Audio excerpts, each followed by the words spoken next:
All right, so a lot of today is going to be about policy. Like I said, it started with the why can't we have nice things? What would a GDPR in the US look like? What can't it look like? We're not going to talk about policy on this first panel. Because like you guys, I end up going to a lot of policy events focused on data privacy, focused on surveillance, focused on so-called surveillance capitalism. And you know, I find that people get into the conversation assuming kind of prima facie that this is a problem that needs to be addressed. And nobody actually talks about what the contours of the problem are. So my little fantasy and what brought this array of people together today is that we would start off the event not by talking about the policy, not by talking about legal specificities or political paths, which we'll get to today, but that we would start out by talking about the human condition, about what it means for individuals, for communities, and for societies that we are erecting this massive edifice of data collection. And I realize that in saying this, and I already, Ash and I had a very passionate half-hour conversation the other day about this subject. I realized that there are risks to painting things in these terms, that to conflate the kind of state surveillance of individuals that is characterized by the permissions granted under the Patriot Act with the kind of profit-seeking commercial data collection that takes place by Amazon and by Facebook and by Apple and the rest of the titans whose names you know, we risk eliminating some very important distinctions and eliding some very important differences that have consequences for how we address them politically, for how we address them legally, even for the human rights and civil rights dimensions of it. But that being said, I think it's really difficult to disentangle state and commercial surveillance. If you think about it, we are already seeing courts collecting data from Amazon Alexa in order to use in murder trials. We're seeing DNA databases like 23andMe subpoenaed and used as evidence. We see facial recognition being created by commercial purveyors like Amazon and Google being sold to police forces and federal governments. And we see one of the nice things about living in DC is that you spend a lot of time, even when you're just walking down your block, walking your dog, with various kinds of federal employees. And I happen to have a neighbor who's a career intelligence community guy who alerted me to the fact several years ago that there were no laws preventing the federal government from buying lots of targeted data about individual citizens from commercial enterprises. And it was kind of like a walking past, like, by the way, did you know?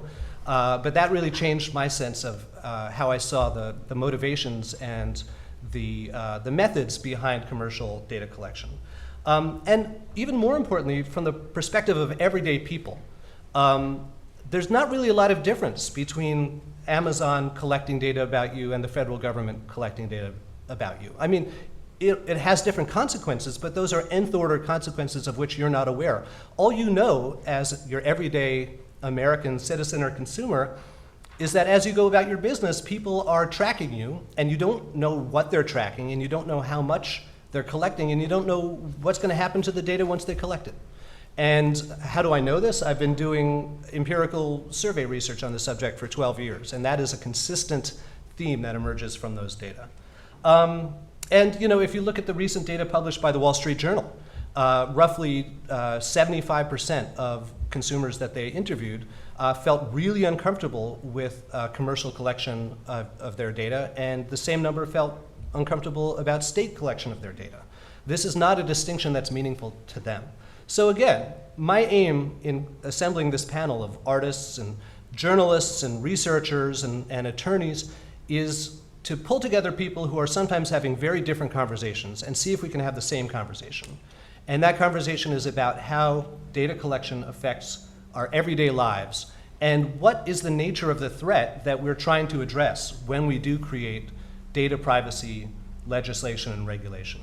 So without any further ado, I'll ask each panelist to introduce themselves, maybe give us your name, your affiliation, and a brief description of what your work is about. Why don't we start with Hasan? Okay. Yeah. Hi, I'm Hasan Elahi. I'm an artist and I'm a professor at the University of Maryland in the Department of Art.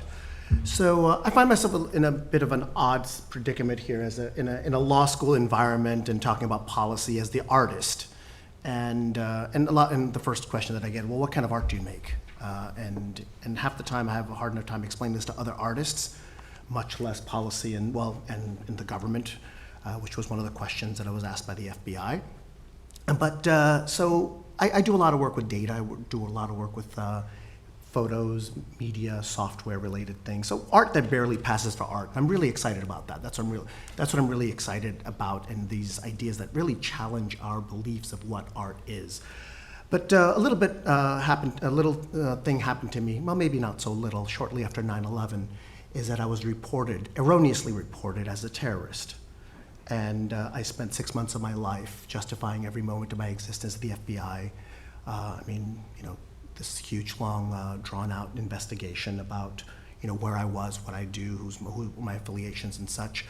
So that went on for it's a really major moment in my life. And ever since then, I decided to open up every aspect of my life to the FBI and to the public.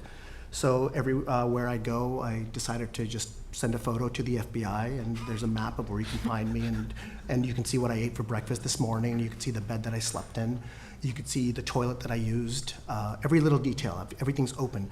Now this is kind of interesting because, and over the years there's been about 100,000 images. I'm still doing it since 2002. So it's going on 17 years now, and there's about 100,000, well, at least photos. And then there's all these text data points that are all totally public. Everything's out there. So in the process of doing this, it's kind of interesting because now, looking back on this data set, you're discussing this morning, talking to that class, and sometimes when I'll show my project, back in 2002, people thought this was crazy. Why would you tell everybody everything? And now people go like, I don't get it. This looks like my Instagram feed. What's the big deal? So this idea of self-surveillance has become so normalized in that situation.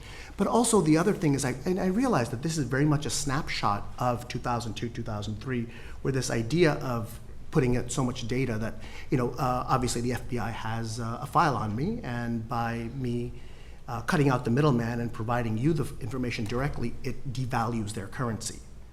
And if 1 billion people start doing this, it forces a restructuring of the entire system. So that was the initial impetus for it. But I've realized in over the years of doing this project that, as with the learning of AI, the more data you feed it, the more proficient it becomes. So it's really no longer this idea of transparency, or what we used to think of privacy, but this idea of this relationship of transparency and what that actually means today. And so I've come to the thing that we have to really take a new approach to our definitions of traditionally held ideas of privacy. So I'm going to leave it at that and move on. Thank you. All right, I don't know if I can follow that. Hi, I'm Nash. I'm Director of Civil Liberties at TechFreedom. It's a post-partisan think tank here in DC. And if you wonder what post-partisan means, it means that we've disagreed with both Republicans and Democrats, and everyone is really annoyed at us. So we treat everyone equally, no matter what political party their idea comes from, and we criticize it. My portfolio includes work on surveillance reform, encryption, free speech online, AI, different data points that come into sharing economy, things like that. Also, TechFreedom works on commercial privacy, data privacy, net neutrality, and issues that are more telecom heavy, so to speak. And I am happy to see how a lawyer is going to not talk about policy for 90 minutes. So looking forward to this discussion. My name is Tijana Milosevich. I'm a postdoctoral researcher at the University of Norway, at the University of Oslo in Norway. And I actually did my PhD in communication at American University, so it's a great honor for me to be back. I do research in the field of children and digital media. And I'm part of a large research network called EU Kids Online. And we have just completed nationally representative surveys in 14 countries so far with 9 to 17-year-old children on their digital media use. And part of that, of course, is privacy and sort of their attitudes, but also their skills on how to sort of protect their privacy. So we look at access, various types of risks, So it's a very large survey and sort of a very large project and a lot of data that we will be having and we'll be analyzing very shortly. So I've just finished coordination of the project in Serbia, which is my home country, and I'm also involved in the project in Norway. So I have also been part of a large project that was funded by the European Commission. It's called Cost Action Project, the Digility Y, which actually looked into small children's privacy, so from 0 to 8. And we looked at smart toys and what are the implications of it. It was broader than privacy, but privacy was an important aspect of it. So what are the implications of commercial data collection? What are the sort of how is it covered in the media? How is privacy covered in the media? And what kind of awareness do parents have about this aspect of privacy and sort of the large amounts of data that are being collected from children with these new devices? And we actually, I'll talk about this later on with following Aram's questions, but there is, I think, from my point of view, and as a sort of not a lawyer and someone who is doing social science research, for us, it's important to sort of understand to what extent this surveillance that is becoming so normalized, that has become so normalized, that goes sort of hidden, and that we're mostly unaware of. And I mean, a lot of, I don't need to tell you this, you know that a lot of parents are sharing their sort of, once a woman is pregnant, it's being broadcast on social media, sort of straight from the womb, and a lot of those users are not necessarily thinking about sort of privacy implications for their children. We, for instance, specifically asked children in the U Kids Online survey if their parents have shared things about them on social media that they have found embarrassing without asking them for permission. And we have a third of children, for instance, in Norway that have said that their parents posted, or caregivers posted something on them, about them on social media without asking them first. And some of them were quite upset about this.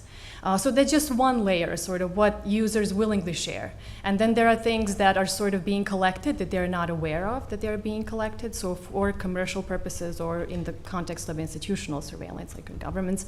And so all of that, there is, we look at this from the perspective of digital citizenship. So what kind of skills, awareness, and knowledge do users, so both parents and other sort of stakeholders such as teachers and all of those who are involved in childcare and children themselves need to sort of have in order to be well equipped to handle all of this data that is being collected about them. So that's sort of an aspect that I hope to cover in this panel. So thank you for having me. Thank you. Hi, my name's Noah Shachtman. I confess I'm one of those dads that sometimes posts embarrassing things about their kids. I'm the editor of The Daily Beast. And back when I worked for a living, I did a lot of reporting around national security and surveillance, and did a little policy work at Brookings on cybersecurity. So, and I'm happy to be here. Well, thank you all. As you guys can see, I didn't overpromise. This is a really interesting group of people to have this conversation. So I'm going to start with the most toxic question, I think, which is, what do we call this thing that we're talking about? Is it privacy? Is it surveillance? It seems like it's, before we can even have a conversation, we have to make our terms clear. How do you guys, in your own work, think about what kind of language are you using to understand the role of ubiquitous data collection and deployment, and why does that language matter to you? Can I? Sure. And we're yeah. allowed to go in line. So I mean, as journalists at the Daily Beast, in some ways we benefit from it, right? Whenever there's one of these big, awful mass shootings, we know who the person is that did it, and we have their whole digital life, like in minutes, right? I mean, we wait for the police to confirm the name, but we usually have like a whole story written about the person's friends and political motivations and all that stuff, like way before the police come out with it. So that's one aspect. The other aspect is, for us, I think it's almost more like safety or security than sort of traditional notions of privacy. In this like bizarre, toxic hellscape that we live in, people will show up at our office not infrequently with, talking about wanting to threaten or kill journalists. That happens. We certainly get those kind of threats all the time. And I myself recently was subject of an attack in which someone used the pictures of my kids that I posted to Facebook in a super threatening way. And unfortunately, that's like pretty common for people in my line of work. So I don't know, like the old kind of notions of privacy, like just, I don't know, it doesn't feel quite right. They're really kind of like central issues of like safety and security. And then I wonder about whether there's got to be some kind of new term for that talks not about individual privacy, but about this sort of like collective farming of our private lives for profit and for control, for government control. It doesn't feel like no one individual private thing about us that's lost may be that important, right? But the use of that collectively to kind of stamp out to kind of enforce corporate and government control, that seems like something bigger, and like it feels like it needs a new name. Yeah, a fellow academic named Jessa Lingle, who does a lot of work on surveillance of marginalized communities, she and I wrote an article a few years ago, an academic paper, where we coined a term that is a really bad term, but it was trying to get exactly that point, and we called it encodification. And what we were basically saying is like you're trapped inside code the way that someone who's incarcerated is trapped inside an institution and a bunch of walls. But I would love to hear a much better word that people could actually use and pronounce and spell. But that's the condition that you're talking about, right? Is that sense of being ensnared? I'm not even sure it's like in any individual sense, honestly. It's just more like, the fact of the matter is, when people, like on mass scale, when people's likes and dislikes and proclivities can be harnessed in order to, nudge democracy or like impose social order, that to me just seems like that needs a new word. I don't know what it is. Anyone else have an approach to this? I just thought one sort of a theoretical framework that I like to use and that I'm currently trying to expand further in my own research and that I used in the context of in the context of cyberbullying is dignity. I see it as a dignity violation because a lot of people are not aware of what's happening. It's this sort of covertness about it, and it essentially can affect their dignity. So I would lump all of that, as I see cyberbullying, as a dignity violation. So the violation of someone's sort of inherent right to exist as they are, and their inherent worth as a human being is being exploited. So I see it as a dignity violation. But otherwise, we defer to the sort of theoretical framework of surveillance capitalism. That's what my scholarly community usually refers to. Privatized public sphere is something that I learned from Laura and sort of used to refer to earlier. But yeah, I just, if I could just go back to a little bit this conflation of safety and privacy, and perhaps link that later on about our discussion. Link it now. With the GDPR. So I think that yes, of course, there is the safety implications there. But I think in the way we think about it, lumping privacy and safety, at least when we talk about children, could be a little bit problematic. Because, for instance, when we in GDPR enforce certain age limits and we put a cutoff rate at 13 or 16, a lot of people think that this is because of the safety implications of being on social networks. And they don't necessarily understand that this is about privacy. Mm-hmm. So they think that this is a regulation of children are not allowed to be or not supposed to be on social media because of online predators or because of some other safety dangers. And I think that takes away attention from privacy per se. So I'm just a little bit sort of hesitant about merging sort of lumping together safety and privacy, even though, of course, I acknowledge Yeah, what you just said. I just think that we have to be very careful about, because this has implications for policy enforcement.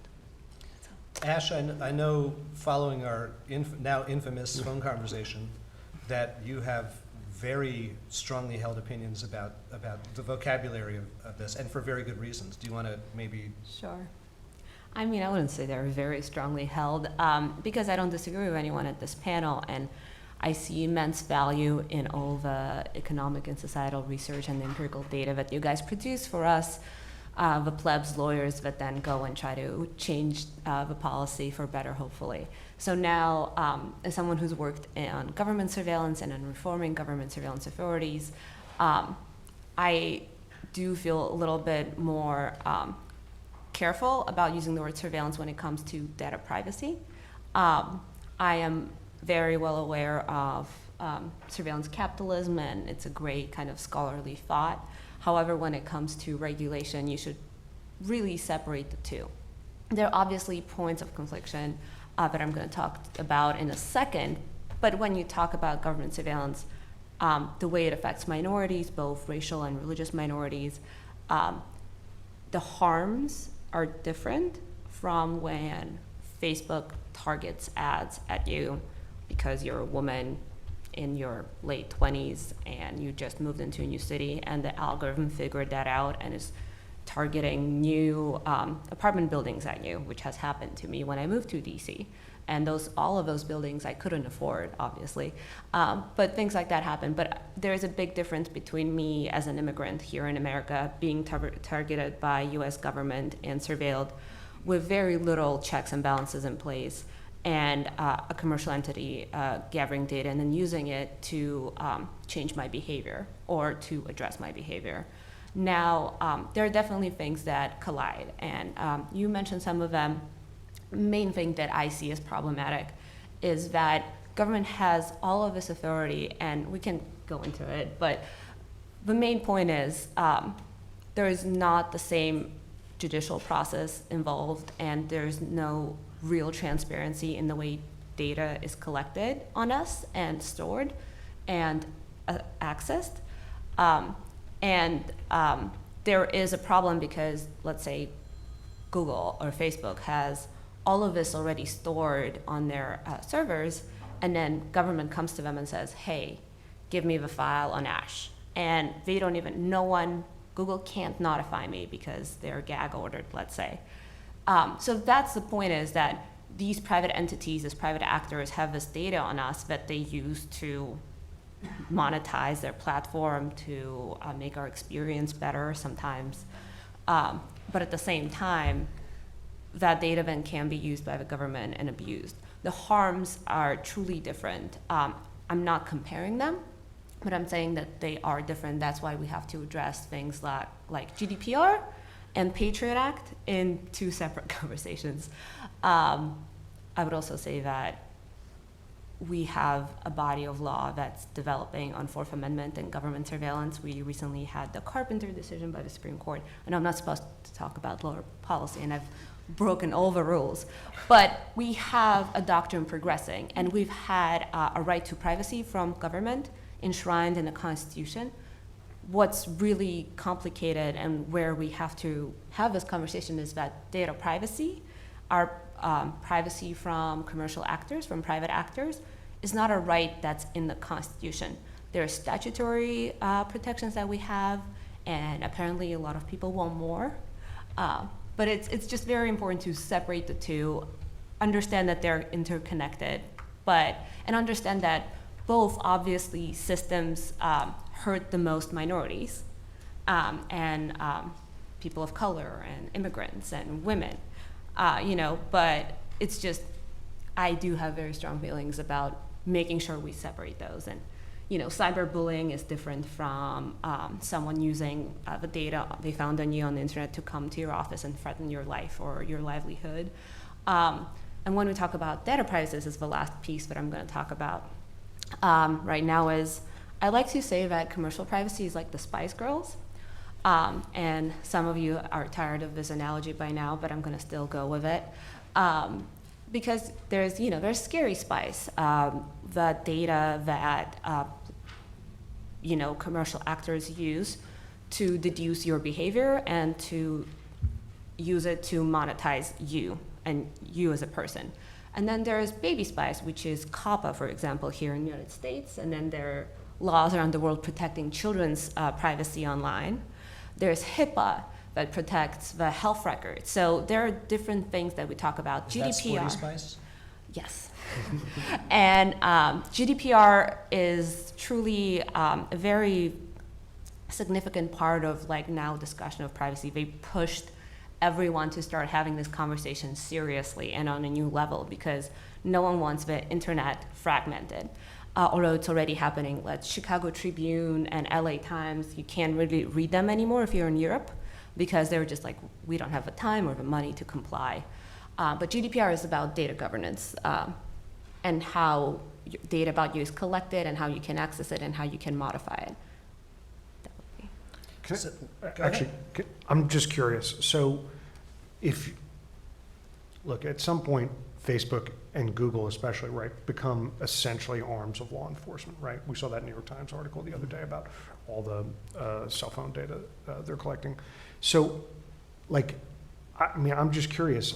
I get that a different regime would want to cover whether you like chocolate milk or strawberry milk, but what do you do when those commercial actors kind of flip over to basically be deputized by the government? How do you sue the government. Huh? You sue the government. You fight the government. You can't really win a fight when government with enforcement power and courts and secret procedures comes to a company and makes them, roll over. Right. You can't really fight the company and make them do better. There will be whistleblowers, thankfully, and there will be people who will let us know what's happening.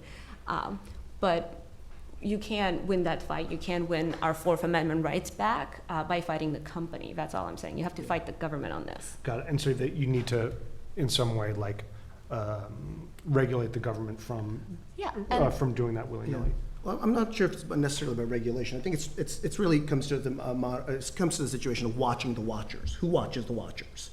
And I want to borrow a friend of mine's terminologies because we started off talking, well, what do we call this? So my friend Steve Mann, up in the University of Toronto, artist, technologist, cyborg, really amazing guy. And he broke down, he said, well, the term surveillance, and if you break it down to the French root, surveillance, to watch from above.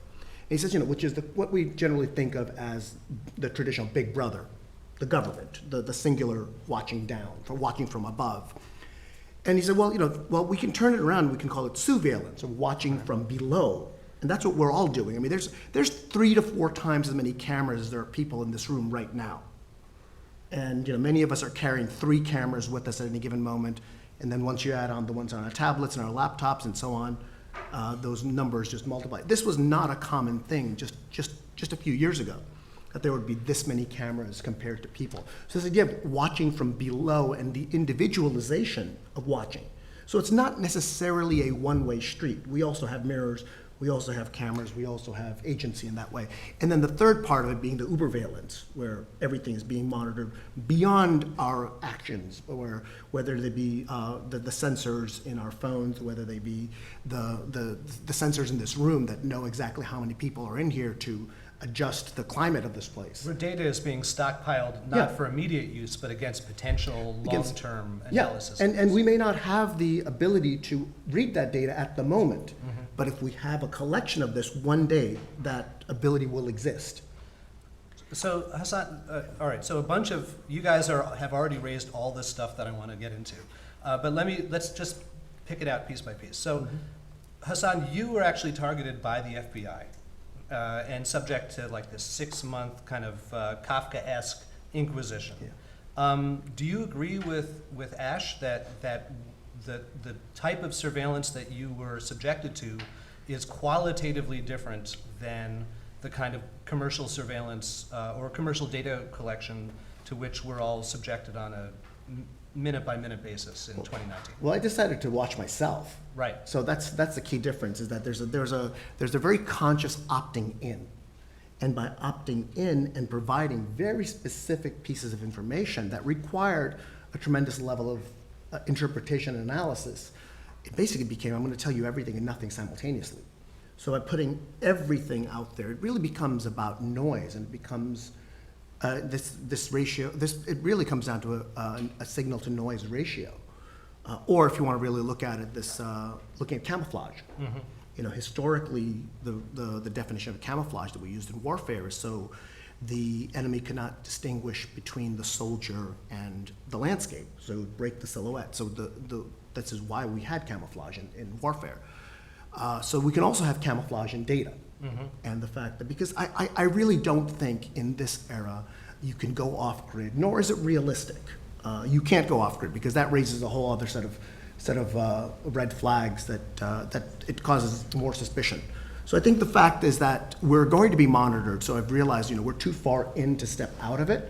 So therefore, how do you take control over it? And one of the things that I've decided to borrow is this concept of camouflage and hiding in plain sight, and actually blurring that. So the distinguishing, you can't distinguish which is meaningful information and which is completely useless information. But by putting so much of it out there, I'm able to go back and forth between. So, for my life, that's being incredibly open. I mean, so much of my data points are completely public. I actually live this incredibly anonymous and private life.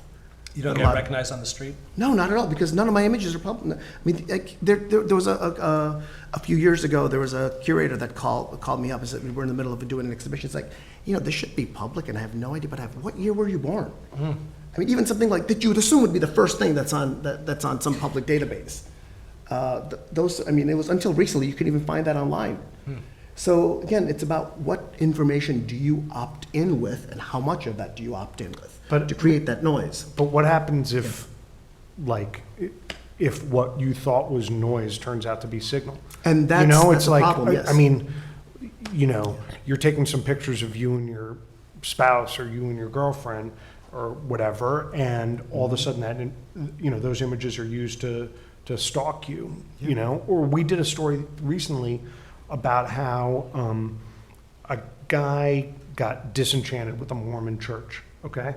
And so then you can now buy, forget like women in their 20s looking for a place to live in Washington, D.C., you can now individually target Facebook ads, right? And so he started individually targeting particular Mormons and their particular tenets of faith that they had posted. By their name?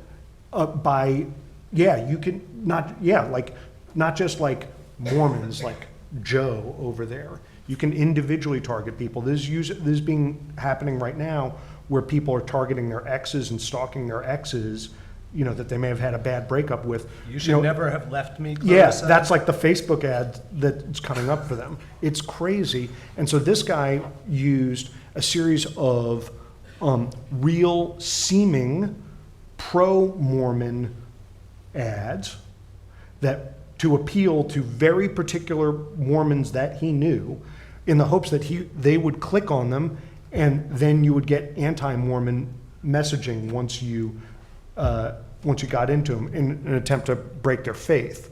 So, or just take an example. I think I'm just posting a picture of me and my kids, right? And it's like fun, haha, whatever. And then, 6 years later, some psycho decides to start using that, against me and them. That just seems, so I don't know. I don't know how you can tell ultimately signal and noise. And if we're in the surveillance thing, it sounds super empowering or whatever, but if all that data is only being controlled by a couple of companies, and those couple of companies are basically working hand in fist with the government, I don't see what's empowering about that. Tijana, you look like you wanted to add something. I just wanted to sort of add perhaps a clarification. When we talk about commercial data collection, we tend to sort of focus on serving ads. Either that or selling data to the government. But as far as I understand, there is a broader prospect, and that is data that ends up with data brokers and sort of digital dossiers and data that sort of is out there, you have no idea how it's going to be compiled, and depending on the available sort of policies and restrictions and regulations, it can affect long-term sort of prospects of a child. So if that kind of a dossier could be used to make decisions about whether you get into college or whether you get employment in the future, and you have no idea that that data is out there, that stops about being sort of serving ads or being tracked by the government. It becomes something that's, so I think that layer we should not forget. And that's something that I don't quite understand how it works. It depends on really the legal context, and it varies by country, and what's going to be available in the future, what's going to be allowed in the future. Right, these aren't consumer-facing brands. There are no services that they offer. They're just, and they're not state actors, so they're not subject to the same kind of constitutional checks and balances as Ash points out. So there's just this kind of hidden layer of data collection and analysis, and there are these little data homunculi of us all sitting on servers waiting to be deployed for whatever reasons. So far we've been talking about privacy very much in a kind of atomistic way, as something that an individual has and has to protect in their one-to-one relationship with a state or a commercial actor. But so much of the real social impacts of this are communitarian, right? They're structural. And each of you has mentioned selective subsets of the population that are especially vulnerable for various kinds of reasons, whether we're talking about immigrants or we're talking about children or we're talking about religious minorities. How do you guys see the kinds of data collection infrastructures that we're talking about intersecting with pre-existing social inequities and identity groups in a way that might exacerbate or alleviate some of those tensions? Cats. Cats invented the internet. No, I'm being totally serious here. Not about the cats invented the internet, but about cats.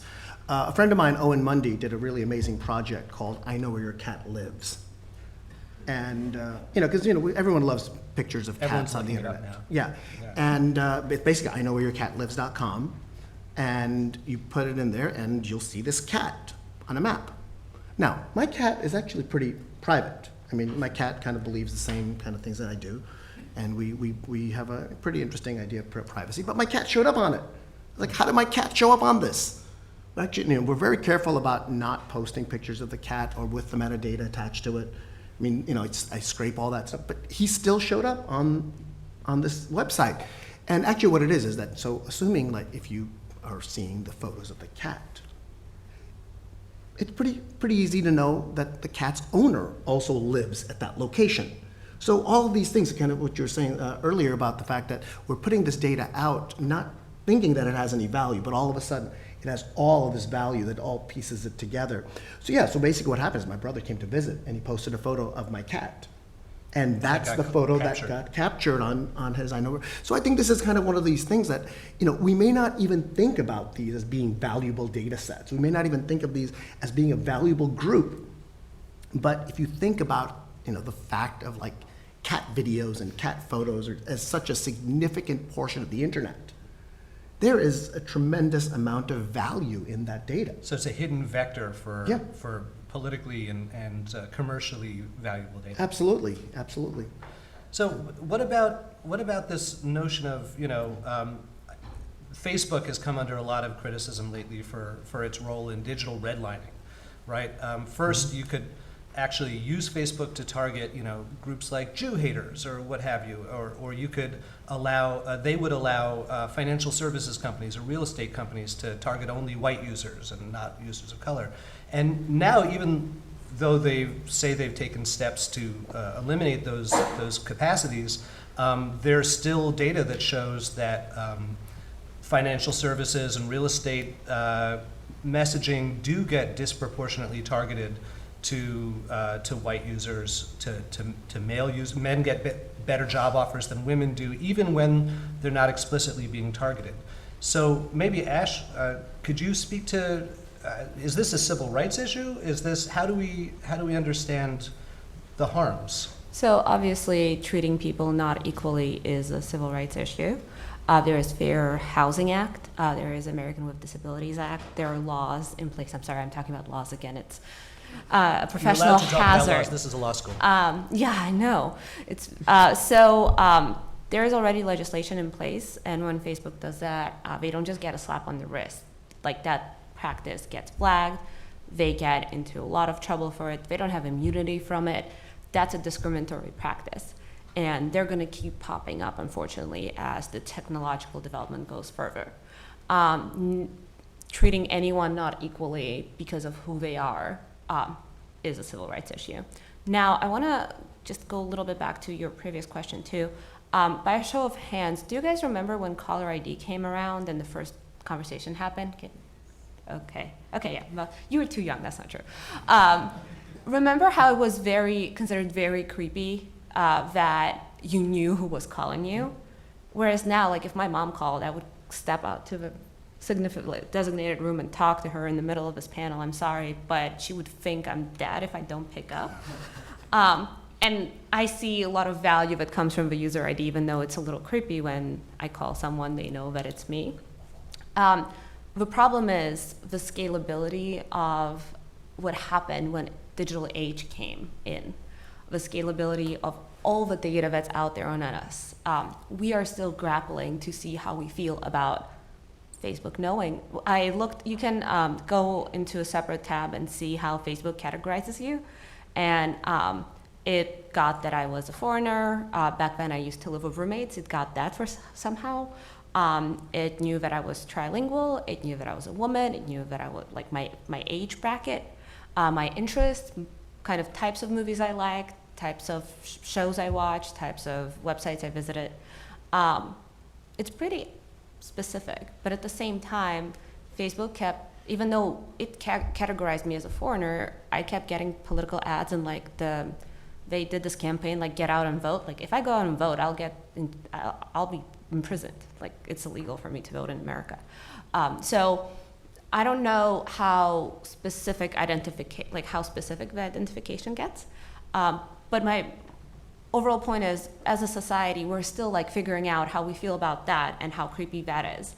And then there's that separate conversation that we just had about when the Snowden revelations came, there was a huge surge of kind of energy and awareness of, oh my God, government knows everything. They have every single piece of information about me. There's no transparency, then there are no judicial barriers to that information. And after Cambridge Analytica happened and a couple of other scandals, we had the same kind of resurgence of awareness about commercial privacy. Because it's 2019 and we're grappling with so many concepts, it's very hard for us to determine like what are we okay with and what we're not okay with.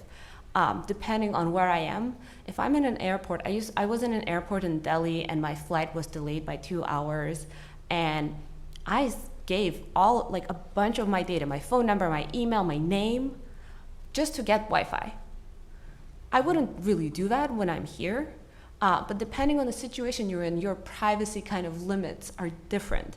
So I think we just have to be aware of like where we are in time and space and what exactly we're talking about. So you're saying you trust the Modi government more than the No, I say that I was weighing the options and I just needed the Wi-Fi more. Mm-hmm. Hey, can I push back on the fair housing or any of those limits in any way matter at like even the smallest amount to Facebook? Facebook is making billions and billions of dollars through a automated ad model, right? And if it's got to fight a couple $1 million fine from the Fair Housing Act, that is meaningless to them. That is completely meaningless. That is smaller than me stepping on the smallest tack and getting the tiniest drop of blood out. I mean, I'm saying this as someone who knows some top people at Facebook. Like they consider it, like it's considered. Do we care if that it's meaningless to them if we're restoring the harms, like if we're paying people that were harmed, if we're acknowledging that it happened? But they're not, the difference is Facebook's not, you're implying that Facebook will change up its behavior. They may say they're changing up their behavior, but their whole business model relies on these kind of practices. And so like the current restrictions we have on them discriminating are I'm telling you, to Facebook are So a how, fucking joke. how would you want to make them care? great. So I think you've got to, I mean, look, I'm definitely not a lawyer. I'm not, but it seems to me that the punishments have to be have to be much greater, and the process has to be much simpler.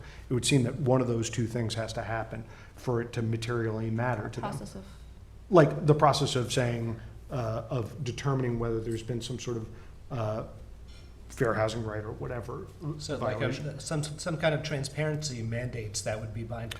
Yeah, it's just, I mean, look, this isn't my bag at all. Like, so, but I'm just telling you that having reported on like internet companies since before there was a World Wide Web, like these kind of things are like small obstacles to move around. They're not meaningful restrictions on their behavior. In the same way that like campaign finance laws are no longer really, they're not terribly meaningful to restrictions on how campaigns spend money. The behaviors they're trying to restrict are so integral to how these companies operate that they will maneuver around them. It's so important to how they do business. All right, so if regulating the companies is if not futile, at least No, I'm not saying that. I'm incredibly just saying challenging. the current structure doesn't seem to really inhibit their behavior at all, right? Like it's a little bit like pre-Mueller FARA foreign agents violations. Like it was a theoretical concern, but it was but it's not like one guy every 20 years actually got dinged for it, but it wasn't like an actual. It didn't actually change behavior until Mueller stepped in. Now you do see,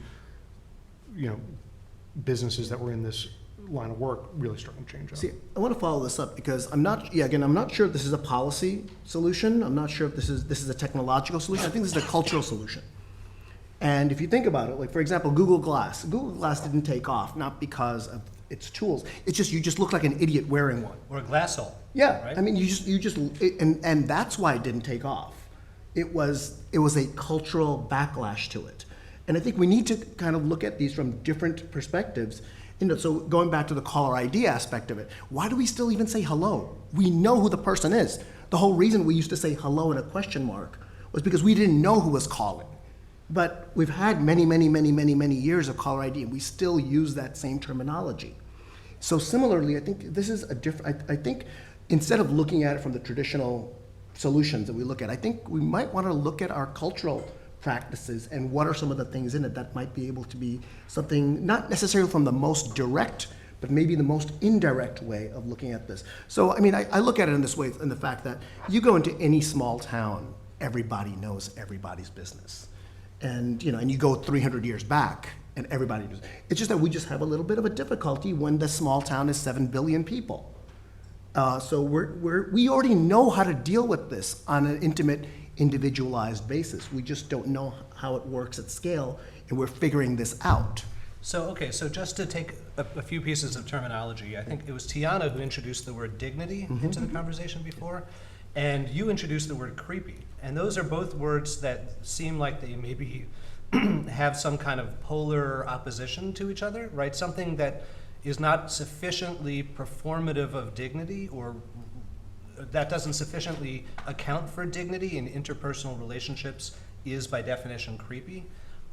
Is that, and privacy scholars who have looked at the kind of history of our privacy expectations talk about exactly what you're talking about, Hasan, that it's a very site-specific, very localized set of expectations that has to do with scale, it has to do with what the public forum is like. I forget the specifics, but I remember hearing about some traditional European community, it might have been Holland, where everybody was expected to keep their windows open at night. Yep. Do you guys know this anecdote? And the idea is that you're supposed to keep your windows open to show that you've got nothing to hide. But everyone on the street is supposed to not look through your windows to show that they trust you to have nothing to hide.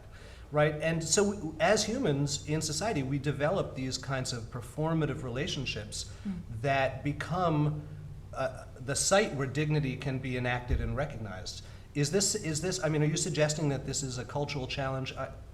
What's the challenge? Is it that the scale of the internet is so great, or is it that the motivations for data collection by institutions overpower cultural norms, or is it that things are changing so quickly we can't keep up? What's the challenge on the ground to us treating one another with dignity and expecting dignity from one another and avoiding creepiness? I would say that even a decade ago, on April Fools, telling someone you were pregnant was considered okay and funny. Now it's 2019, and we finally realized that there are conversations that we shouldn't be having because there are people around us who might have had miscarriage or problem conceiving, and it's not a joke. We as society develop and we change, and we talk about things that we never were able to talk about before, let's say about Me Too movement and things like that. Facebook had this issue where they would figure out that someone was pregnant based on a bunch of things people told the algorithm, or just if you started looking at cribs or, I don't know, like hospitals, things like that.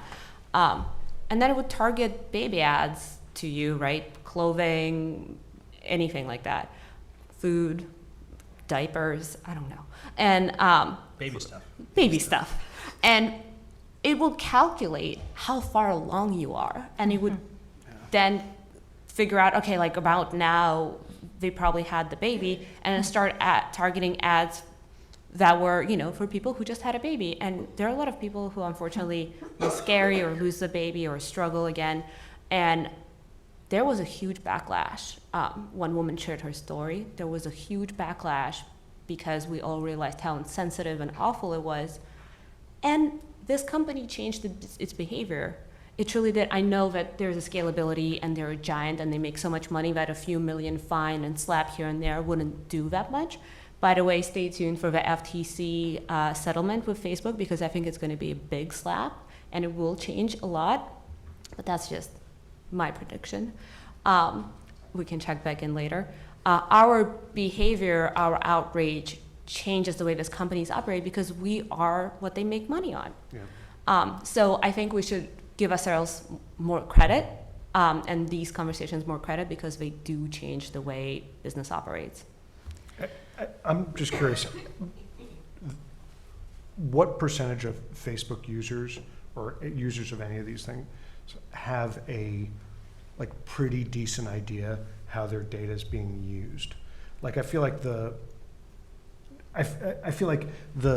pregnancy anecdote is great because it's very clear how it's being used, and it's totally outrageous for a very sensitive population. But I wonder in general,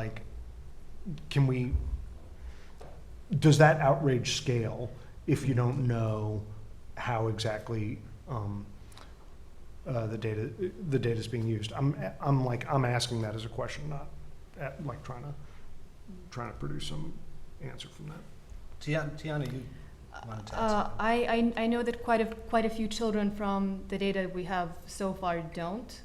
And actually we had a battery of questions on which we call digital citizenship, where we asked actually children, and I'm yet to have the analysis actually on those from different countries where we collected the data, where we actually asked if they could you find useful advice, educational advice on how commercial data collection actually works and how they can protect their privacy. And from sort of the preliminary data that I have, at least a third of children are reporting that they would find such advice useful. Now, we could have designed the question differently because perhaps some of them don't understand the question. And I sort of thought of that in retrospect, unfortunately. But I think a lot of children do need that kind of information. And when we talk about sort of the furthering of the inequalities, the question is, how do we deliver effective media education to children to ensure that there is that understanding? I think to go back to your question on sort of what I think the sort of the core issue here is that, to go back to your introduction, you said that college students here that you asked, who, you know, at Georgetown. Exactly. So many of them would say that they'd rather not have the internet. And you get sort of these survey reports every once in a while that sort of say that some children feel pressure to be online, and we've made sharing sort of the default. Right, so our definition of creepy has changed, and our definition of dignity maybe has changed also, but in a way that is very coercive. But how do you explain that to someone who's born into it? Right. Yeah. And who Totally. came to that, so they don't know of anything else. Yeah. And so for them, this is the default. So in order making them cognizant through education that is that relevant to them, will they want to listen? And how much they want to share. But isn't the paradox sort of sharing is caring? I mean, look how many, our Facebook feeds tend to be happy. We tend to, it's skewed to the positive, and what do we really share? And I think that goes to the question of dignity and sort of our vulnerability. Where does what kind of a self are you really sharing to someone else? I mean, It your has- your Facebook feed may tend to the happy because that may be You're your performing. community. But, Yeah. I mean, there's a lot of people whose Facebook communities tend towards the But pretty we, ugly, we right? have, fair enough, but we have findings that people tend to skew to the sort of, not everyone is able, not everyone is able sort of, or wants to present sort of the truth of their lives. Of course there's that. Yeah. More and more people coming out with depression, coming out with, I'm just saying that, yes, I think that at least we surely have findings from the previous years that people tend to sort of, do you really share your most do you share that part of yourself always on social media the way that we are encouraged to, if sharing is caring? Well, And how Hasan has do we- taken a photo of every toilet he's used in the last 17 years, so. Yeah. No, it's I really want to go back to this, and we just take this as an axiom that whatever's on social media is the actual truth, and it's not. It's a performance. We all perform in front of an audience, and this is another stage of performance. And this is something that's been embedded in us since the beginning of humanity. We would always perform for others. The performance of self in everyday Yeah, life. this is just an extension of that. I wanted to ask you a question. Your art that you express, do you think it's protected by the First Amendment? Yes, absolutely. So here's where we run into a problem and the tension between the First Amendment and commercial privacy and just in general privacy. There is very limited Supreme Court jurisprudence on this that I'm not going to get into, so Aram doesn't kill me. I'm loving your contributions. It's all good. But we do have this tension because if information about us, we want like this inexplicable control. There's a right to be forgotten, and you're very famous. And the guy who wanted to be he wanted everyone to not know that he went bankrupt. Now that's all he will ever be known for. But there is that tension between freedom of information and our right to privacy that unfortunately we also have to deal with. And your art form, I think, is a great example of that because the United States, thankfully, has the highest level of protection of free speech, both online and offline. I'm not saying it's perfect. I'm saying it's way better than, let's say, Russia, where I'm from, or even UK or France or Germany. First Amendment also means that a lot of ugly and awful speech is online. But there is a lot of tension and problems when you try to limit it. Let's say there's a proposal in UK right now that will not only make companies liable for illegal content, but also for harmful content. So it's not illegal, it's just harmful. There's no definition of what harmful is. And then you just What go could go from there. So a reporter going live on Facebook from Syria might be found, that can be found harmful, and then it's just all, down the hill from there. But yeah, I just wanted to bring up the question of attention without giving you the answer. I also had a question about, I was just thinking a little bit more about what you said about people being born into this kind of, See, we still don't have a word. yeah, In whatever it is. codification. Yeah. And then I was struck the other day, the Times had, was doing this privacy project, which I think is great. And they had a great op-ed or editorial on just how hard it is to get through all the privacy policies of these companies, and how you can be born into this, and then it would take it would take 76 days to read all of the privacy policies that sort of govern that data, and how that's like not possible for Yeah. normal humans. And so you're I trapped don't into read them. Huh? I'm a lawyer. I don't read them. Right. I'm a lawyer. Yeah, and so you're sort of trapped into this, or you're born into this if you're really young, and then there's kind of like no real way out of it, right? Or there's no real way to be able to tell how your data is being used. That to me is Well, it's not for you. no. I Yeah. understand that. So, I mean, I think this is kind of interesting because, you brought up the question of how many people are actually aware of the privacy Right. and that. I think another way to look at it is really just the scale of this. We keep forgetting that Facebook is the largest country in the world. Yeah. I mean, at least 1.4 billion, possibly 1.7 at this stage. And when you compare that, that's essentially more than 20% of the world's population. And then when you compare that number to the number of people that have access to reliable electricity globally, when you look at people that have reliable food source, I mean, those are main priorities. Those are primal priorities. So the fact is that if we're not actually even worried about that, I think the way Facebook's privacy settings is the least of our concerns at that stage. I mean, in the big picture. So I think it's more of a broader case that, again, it's because it's not meant for the individual end user. It's meant for them. That's why we have those. So yeah, I think a lot of it's like, yeah, sure, just give me that, and I'm cool with that. Yeah, okay. And then we've all done this. We've all just clicked on okay just to move on. Oh, in order to use, Yeah. I'm a professor here at AU, Yeah. and they recently made the Blackboard platform, which is the horrible Yeah. social media teaching interface, GDPR compliant. So now every time I load it, I have to hit OK when it says that the site uses cookies in order to do my job. All it's done is add an extra 10 seconds to my labor. It doesn't actually protect me from anything. It's so frustrating. Just like the sign in front of the door over here, saying that you may be recorded. Well, we have Voice these and two, images, yeah. we've actually taken steps. We have these two rear rows that people can sit in to protect themselves from being live streamed. So I did a radio interview on this subject the other day, and after talking about a bunch of the stuff that you guys have talked about, although in less detail and less eloquently, the radio host said to me something along the lines of like, well, at the end of the day, isn't it just everyone's responsibility to make sure that they only share the data they want to share? How do you guys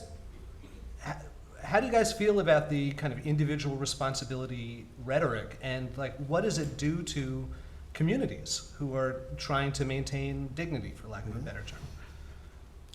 One of the main things that I was taught in my law school, and this is me kind of changing the words a little bit, but it was that masses are stupid.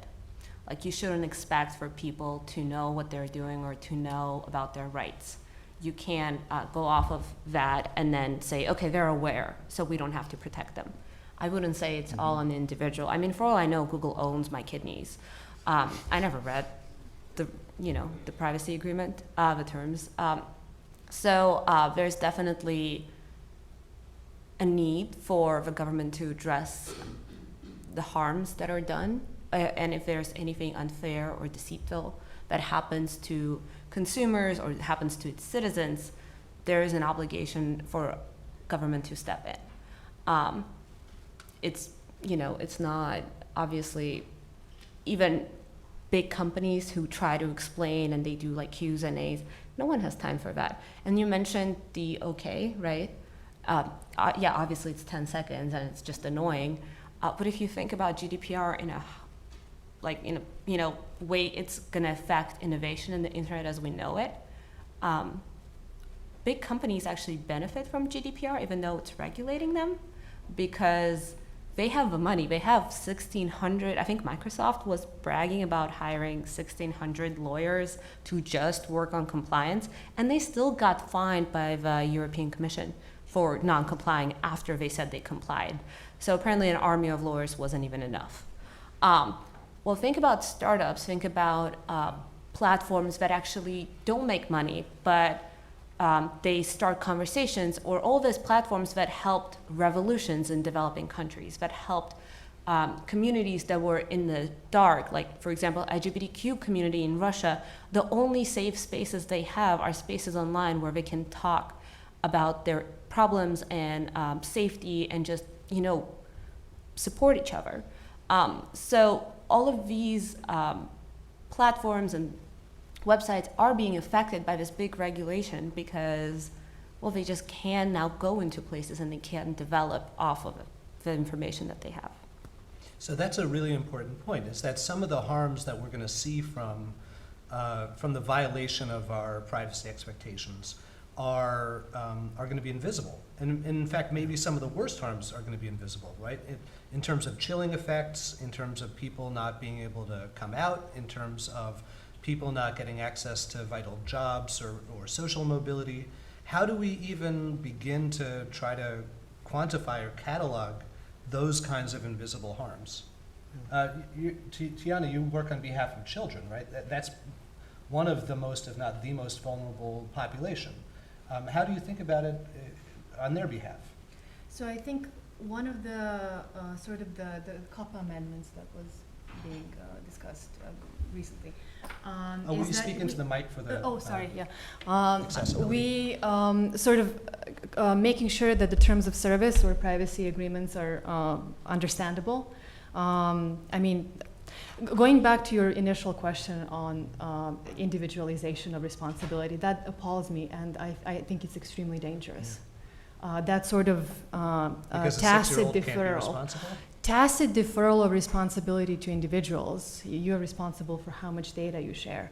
I think that's, regardless of this discussion about masses, but it's very, I think, insidious if we forget about institutional responsibility. And by institutional, I mean commercial as well, commercial institutions.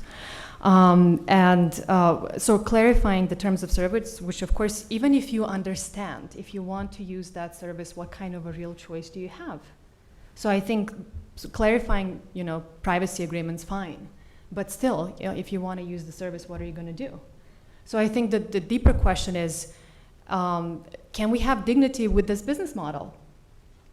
I agree. Even if we have the control over our data, in a sense, if we know how it's being processed, if we have this sort of demand for transparency, I think it needs to be very tightly operationalized so that everyone understands it in much detail, and that needs to be worked on. I want to know what kind of a dossier I have a prospect of having, or and that part needs to be worked out through appropriate legislation and then education.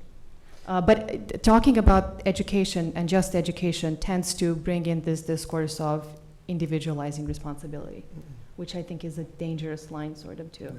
No, I think this individualized responsibility, it just simply is not, it just doesn't exist, because you may not be posting anything. You may be completely private, but that doesn't prevent an entity outside of you publicizing that same information. I think, one of the things to really break it down to is, like, there's body, the individual body that a lot of our culture and a lot of our social norms and of our laws are based on. And then there's the data body. And as more and more of our lives are digitized, I mean, there'll be privacy breaches left and right. The fact is, and our data bodies are way more promiscuous than we'd like them to be. They get around. I mean, we met for the first time in physical life today, but right. Our data bodies have been interacting forever. Very true. So with some opt-in on both of our yes, absolutely. Parts. So as more of our bodies are data bodies, and as more of these, and the way data spreads, this idea of this traditional body idea of privacy, of individual responsibility, it no longer exists on a data body level. So I'm going to ask one last question, and while Ken starts circulating the mic around, so you guys can ask questions of our panelists as well. We've talked about how hard it is to even define the problem, to address the problem culturally, to address the problem from a regulatory standpoint.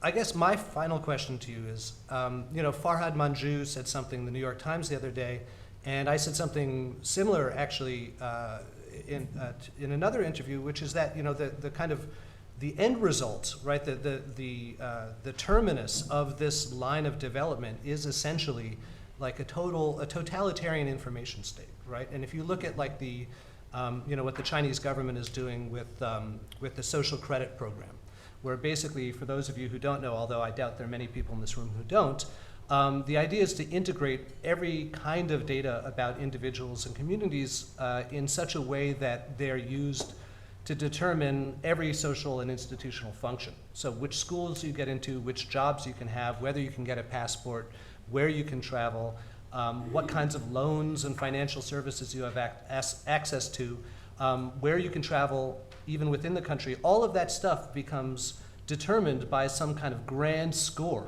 that is fed with data that you don't have access to, and that is determined by an algorithm that's opaque to you, and that's controlled by an institution that's too large for you to resist. And my concern is that even in China, it's essentially a government initiative with some corporate help, but in the U.S. it's kind of a public-private partnership developing this apparatus of control. Is there any other endpoint that you guys can imagine for our society if these processes don't go unchecked? Is there some out that I'm missing, or is that unquestionably the outcome? And if so, what else can we do to create another possible future? Well, you said if they will go unchecked, so no. Like if they go unchecked, like we're all screwed. Can I say that on livecast? Sorry. I would say that the difference between China and the United States is that we have here democratic institutions. We have some kind of a due process. We have a society that has culturally been going through these hard conversations and defining who it is.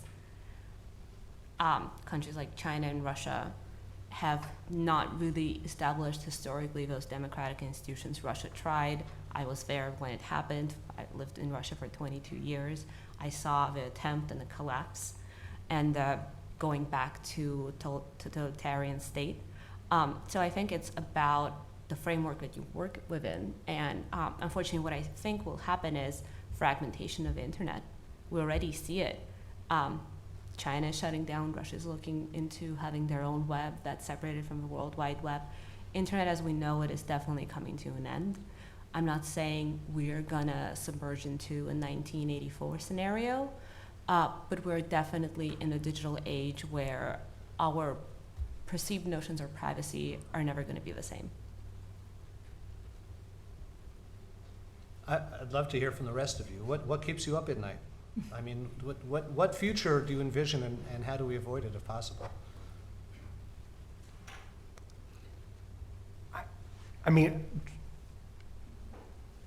Just to build on what Ash said, I think the concern I've got is that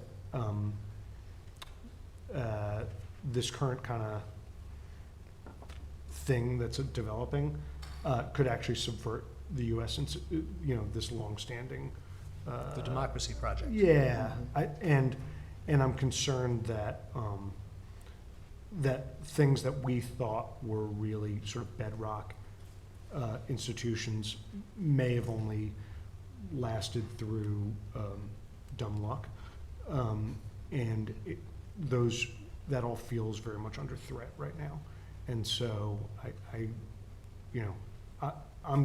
I'm concerned that I could imagine in America, unfortunately, that had a social credit score.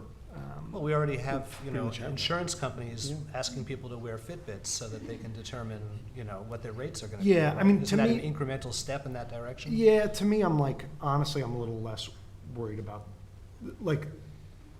I'm a little less worried about those kind of little steps. I'm more worried about the sort of big merging of, basically if what Google has on you is sort of carte blanche handed over to the So do you see the change agent as being, is it that in the past our rulers and the institutions that had power acted in better faith? Or is it that they were more incompetent in their quest for total control? Or were there just more effective institutional checks and balances? And what's changed? Yeah, I mean, or there's just, there's more friction in the system. You know, I don't think it's a doom and gloom situation, and I'd like to be a little bit optimistic about this, and maybe I'm being naive about it, but I think in the future, as our data bodies, as everything is public, which it's inevitably will be, as every little bit of, I think it's going to force us to be a little bit more human, because that's really the only way we're going to be able to deal with this. It says we're going to have to be a little bit more forgiving of each other, because the thing is, you can't ever forget anything. Everything's archived since birth. So we're just going to, I think this is where the automation stuff, what makes humans truly human, compassion, empathy. These are skill sets that are not machinable in that sense. And I think, and I'm hoping that we will actually have something of where we are a little bit more human to each other in the future. I hope you're right. We had a question over here. Oh, sorry. First here and then there. Hi, my name is Albert. I'm a well-lived American. Thank you for everyone for coming. I have a question for the whole panel. So consumers and individuals often say they care about privacy. And let's say theoretically, I'll give you a premise. Absent of technical constraints and reliability. Let's say Facebook offers you two options. Option one, paid subscription. Let's say $10 a month. They won't collect any of your data, they'll wipe everything out, but it'll be contained to that. And you have option two, where you use the current free model, where you continue to collect your data. It's pretty obvious what consumers can choose. And my question for the whole panel is, do you think this is like a societal problem, a legislative problem, or both? Thank you. I'll go first. Alvaro is a former intern of TechFreedom, full disclosure. I did not feed him this question. But you should feel free to answer. I will just say, subscription model has been offered for platforms and places where speech happens as an alternative to kind of elevate the fact that our information is being monetized. The problem I see with it, it's going to actually hit minorities the most because minorities are not going to pay. They're going to pick the free option, and then their data is right there up front. That's all I'm going to say. Zizi Papakarisi, who's an academic in my field, famously wrote that privacy is a luxury commodity back in 2010, which I think was a pretty prescient framing. What do you think? I think this discussion among us is this is a very small group of people, and I think sort of if I may dare to use the word elite, in a way, and not in the sense, but we're in Washington we're Law small. School. We're in Washington D.C. and very, I mean, in a way, educated people. I think most of the people that we would normally sort of communicate with, who may not be talking about this as part of their professional lives. I guess that's what I'm trying to say. We're doing this professionally. Don't have this understanding, and they don't understand the sense of urgency, most probably. And we also have, I mean, people who don't read the New York Times, people who don't follow the news, and who sort of don't understand what this is about at all. So I think, for those who don't understand that, what is actually, the costs of not going for this subscription model. So I think that part sort of getting a momentum to sort of get people to understand. And this is not putting responsibility on people. I think institutions need to be responsible for doing this. I think we need to put the onus on commercial institutions, and I mean the Facebooks and the Googles and the big companies, to actually ensure that there is an awareness, a critical awareness of this. So how do we instill an interest in actually them doing this? But who's to say that the commercial model, the subscription model, who's to say that they're not going to collect the money from you and then sell it anyway? Yeah, exactly. I mean, Which is what Netflix and Apple do. Yeah. Yeah, I mean, it seems to me the answer to your question is it's got to be a mix of all of them. It sort of reminds me a little bit of like, imagine if cigarette makers had like charged more for low tar cigarettes or something like that. I don't know if that was true. Well, vapes Yeah, right. are more expensive, but they're healthier. Right. Safer. Ish, right? 95%. So, but Well, brand name pharmaceuticals versus generics. Well, no, I guess what I meant was there was a moment there was a combination of laws in this country and kind of like big public education and, you know, societal change that turned cigarette smoking, right, it turned that into a shitty business. And so my guess is you would have to ward off dystopia in your way with some combination of those things. Yeah. Great.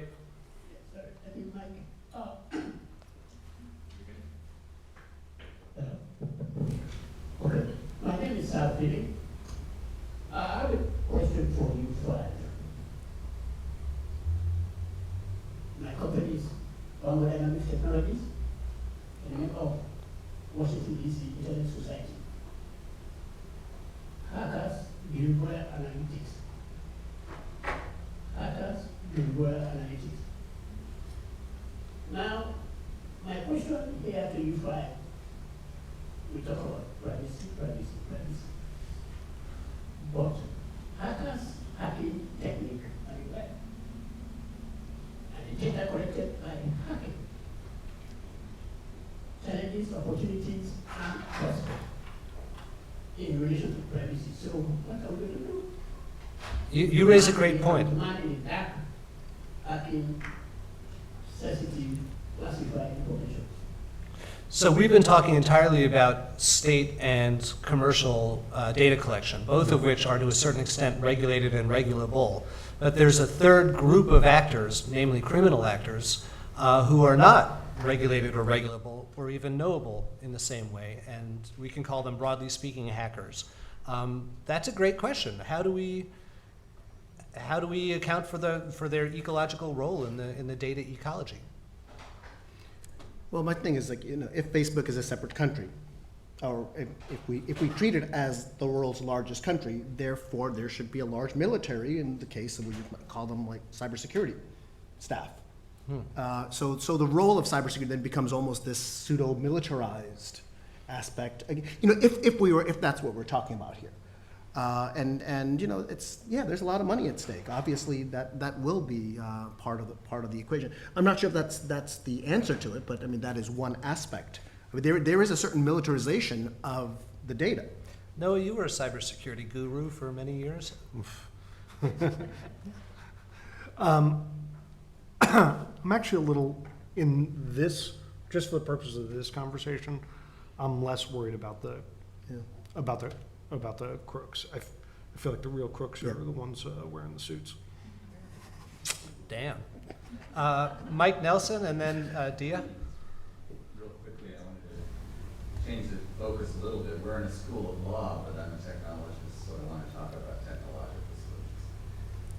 I like what Hasan's saying about radical transparency.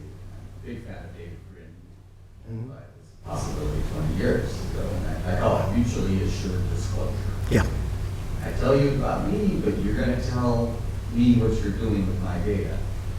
One way to achieve that is through the idea of privacy brokers. People who will be able to attest the fact that I'm over 21. I share certain bits of data about me, but not my whole damn profile, everything I've done on Facebook.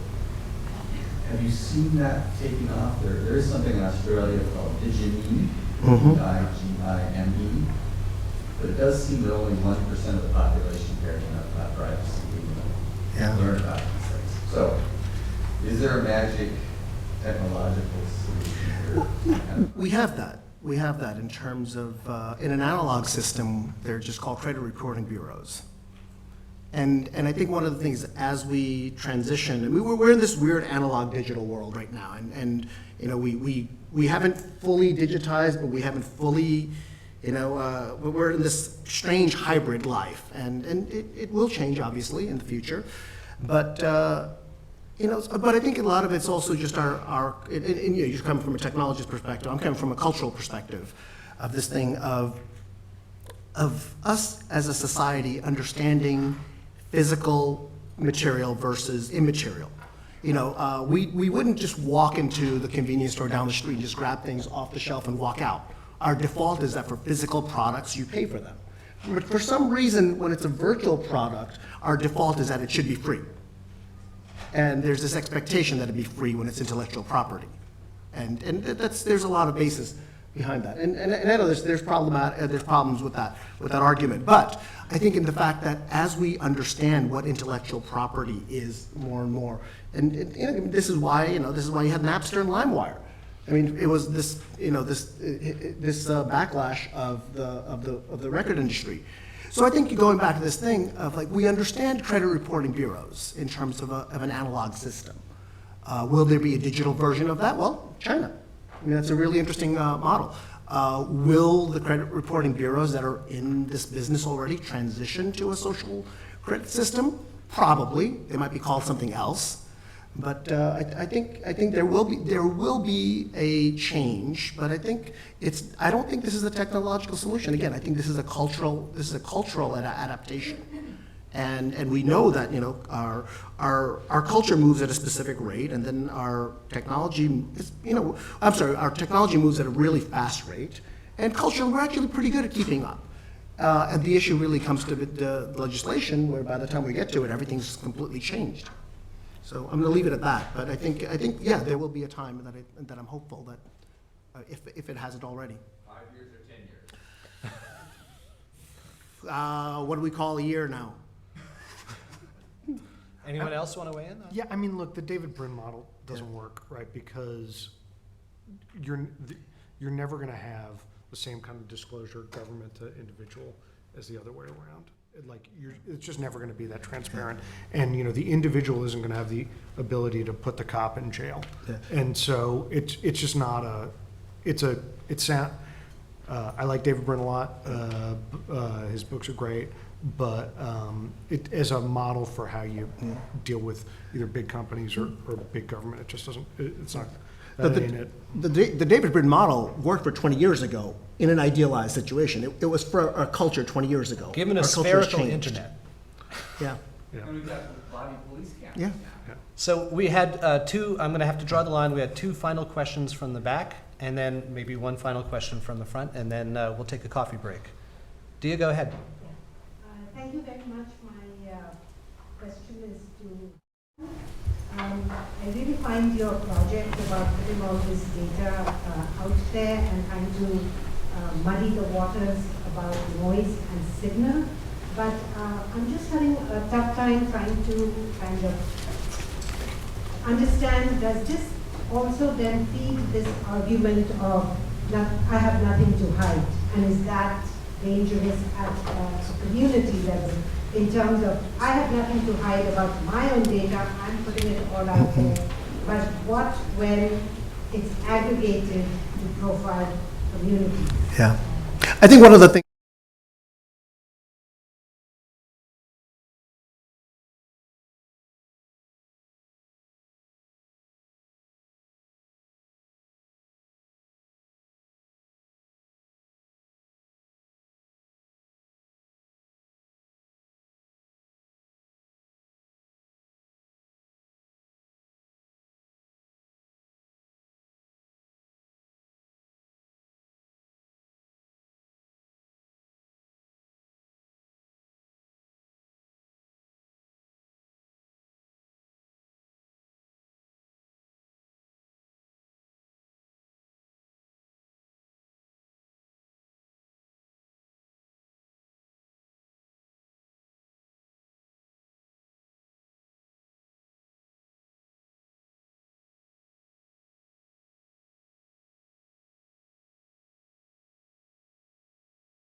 So, you need speaking as if there's corporate surveillance and government surveillance as if there's only one government.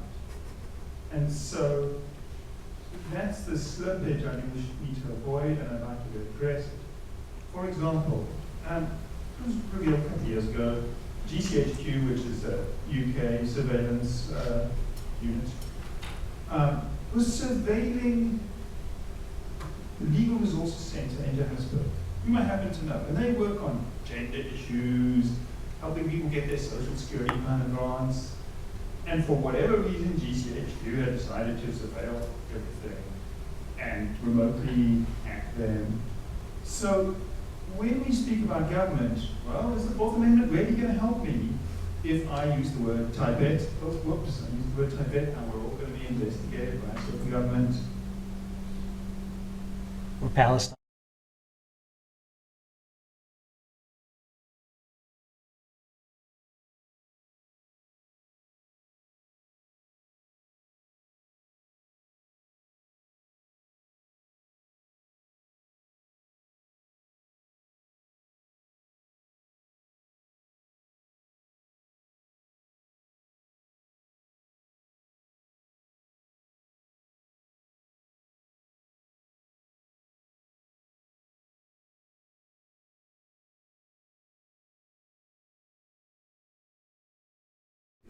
Agencies, but also by other governments. We know they're engaged in surveillance as much as they can in the United States, of people in the United States. Also, if you don't happen to be a citizen and you're outside the United States, then the United States doesn't have any checks on how it's going to engage in surveillance of people. Just not, what were you asking? I'm saying Yeah, okay, so yeah, there's a lot of big brothers everywhere. there are lots of governments who are surveilling us, even in the United States, and most of those governments are not subject to the same kind of constitutional restraints that you found comforting. And so I'm saying let's put governments right back on the table as being a major issue, because for the vast majority of them, we don't have the constitutional constraints you found comforting. The international relationships that exist between governments, unfortunately, have been diluted to you hack me, I hack you, you spy on my leaders, I spy on your leaders, and all of your citizens. And I think this is more of a cyber warfare that we have. There are definitely different ways and different things to address when we talk about other governments spying us versus US government spying on us versus Russian governments. Like, let me put it this way. I'm pretty sure both Russia and US has a file on me. There are different things and different conversations and different realities when we talk about each of those. And that file is growing whether you're Every here or second. in Russia. Every second that this video is going right in there. Right. All right, we have time for one last question. Take it away. Ken? Thanks. Thanks for your presentation. My name is Liang. Look at the title, data privacy and internet is implied in there, according to sponsor tools. But most important, what I think is the legislation. We want to think about the problem of social issues. From the way back, have an internet computer, you have a span and everything, but they never solve. It's easy to solve, but they never solve. Instead, they have been used again. Now we have a major crisis of hacking.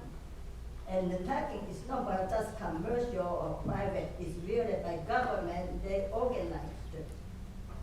So we have a big issues. They don't just target an individual. You don't have to say whether you want to expose, you want to voluntarily offer your information and opt in or opt out, either way, it doesn't matter. There's the government and power, and private, commercially related, they have power. This is a big group or organization, maybe I call lobbyism, they have, is really opposite to like capitalism. Capitalism, we have liberty, we have right and freedom, we have everything we think integrity of this society should be. But now if you have lobbyism, they ignore all the people's rights. All the protection, everything is forget about it. They got all the issues or abuse or everything.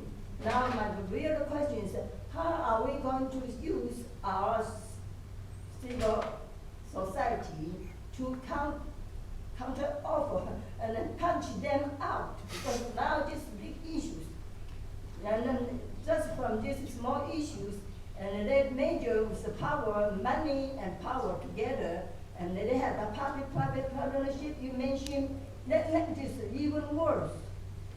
From the National Academy of Science, from the educational institution, from civil organization, from an NGO, almost everywhere is PPP. And they don't allow people to speak, and how are we going to protect ourselves? So I think we have to eliminate all those abuse they can get. And ask them not to obstruct people's election. We need an election for the people's voice, for the people's desire to have. Not for elect somebody, then manipulate to there, and then have all the bad legislation, or even without legislation, they have already abused. They put their abuse to the legislation. So we must reverse this. We must have a good election, not just follow the leader, not follow those civil organizations. We must have our voice heard, that good candidate, not to be able to be the leaders, not for them to be manipulated by somebody else. Thank you for raising So that maybe cautionary. We can just emphasize this point, make the social issue as upfront, and eliminate all those bad forces. Yeah, well, so the question that you're asking, as I understand it, is now that we have all these documented cases of abuse of data power, for lack of a better term, what kinds of power do we as citizens of this country and as citizens of the world have to strike back against these institutions acting with impunity? And that is a great setup for the afternoon's panels. That's what the two panels this afternoon are going to be about. So I'm going to defer it to those panelists to answer that question. But I think by the end of the day, you're going to feel like that question has been addressed very thoroughly. So in the interest of time, we still want to take a 15-minute coffee break before panel number 2. I'd like to thank all 4 panelists, Noah Shachtman, Tijana Milosevich, Kazaryan, and Hasan Elahi. You guys are all amazing. It's been a great conversation. Thank you very much. Thank you.